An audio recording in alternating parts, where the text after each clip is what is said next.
koncert. Det her er min årsopgave fra Stakkels Skole i Fiskov. Det er en opgave, hvor vi får et helt år til at lave egentlig hvad som helst, hvad man vælger, så længe der er et kreativt produkt og et eller andet skriftligt. Jeg skal heldigvis ikke skrive så meget. Jeg har brugt det her år på den her koncert. Det er jo egentlig ikke bare så simpelt som bare at spille en koncert. Jeg har fundet musik, jeg har ikke spillet, så jeg har skulle lave mine egne arrangementer. Fordi de noder, jeg har fundet, har ikke altid været skrevet til de instrumenter, som vi har. Så jeg skulle skrive dem op og sådan noget. Så har jeg også de instrumenter, jeg spiller på, spillede jeg ikke på et år siden. Så jeg startede helt forfra på de her. Jeg vil også lige fortælle lidt om det. Den jeg spiller på, det er en zink. Normalt er den lavet ud af træ og læder. Den her er 3D-printet, så det er bare plastik. Og mundstykket ligner et messingmundstykke. Den har samme teknik. Den laver lyd, bare ekstremt småt. Man kan næsten ikke se det. Så det er ekstremt præcist og virkelig svært at spille på. Den her seng udviklede sig ikke til noget. Den uddøde på et tidspunkt. Man brugte den mest i renaissancen og barokken, men så blev den ikke til noget efter det. Det Cassandra spillede på ligner jo meget en trombone. Det er det også næsten. Det er en sagbot.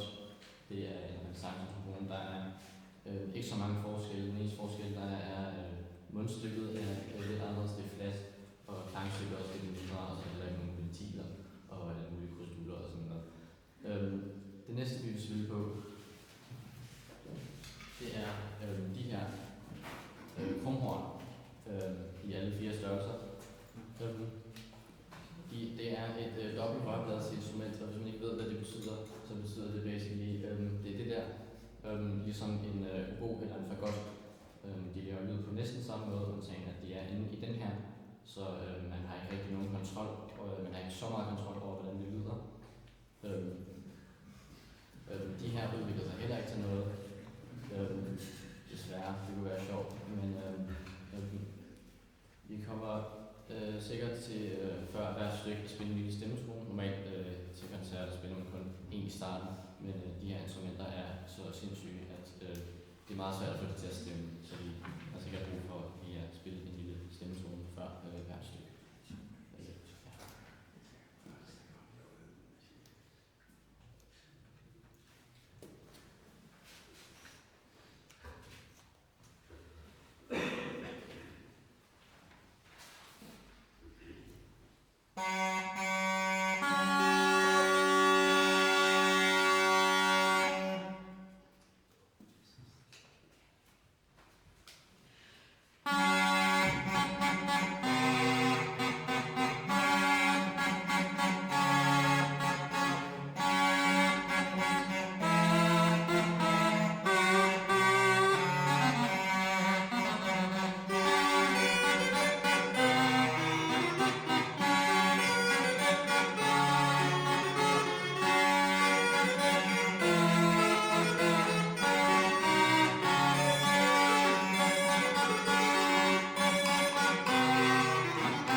min far spille en solo på renaissancefløjte. Den blev selvfølgelig til tværfløjte, men den har en ældre version selvfølgelig fra renaissancen. Den er lavet af træ, og den har kun 6 huller og ingen klapper. Den fik først den første klap i barokken, og så fik den flere efterhånden. Ja.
vil sige lige 2 ord om det næste stykke. Det er jeg nemlig tilladt mig at bestemme, at vi skal spille. Og ikke Wolfgang, som har valgt alt det andet. Og jeg har valgt det, og vi skal spille den her, fordi det er et stykke, som hvis man ellers kommer her i kirken, bare en lille smule, måske nok har sunget. Og det er simpelthen Du bede din Helligånd, som så vidt vi har kunne finde ud af, faktisk er en gregoriansk hymne fra det 9. århundrede. Så gammel er den. Men der var en dansk komponist, Mogens Pedersen, som levede på Christian IV's tid, som tog den med til Danmark, og han lavede en hel bog fuld af korværker med nogle af dem er så nogle, vi faktisk synger i dag, og der er blandt andet den her. Og ud fra det korarrangement har jeg så lavet det for os 4 mærkelige instrumenter. Elisabeth får lov til at synge i dag. Dejligt, hun har altså mit orgel. Og jeg sætter en mikrofon på hende, fordi hun er ved at komme sig over noget kold lungebetændelse, så man skal være sikker på, at vi kan høre.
her instrumenter, de er så temperamentsfulde.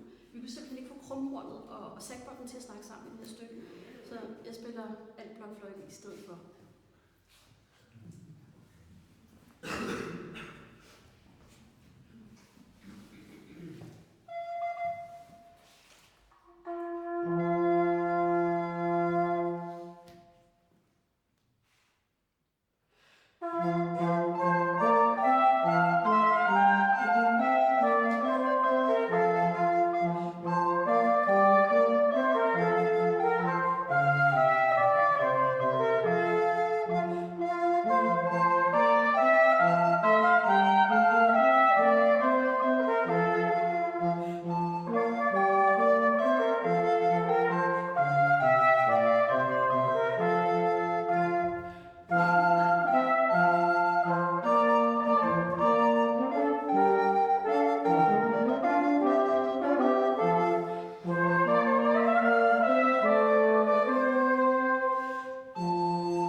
Thank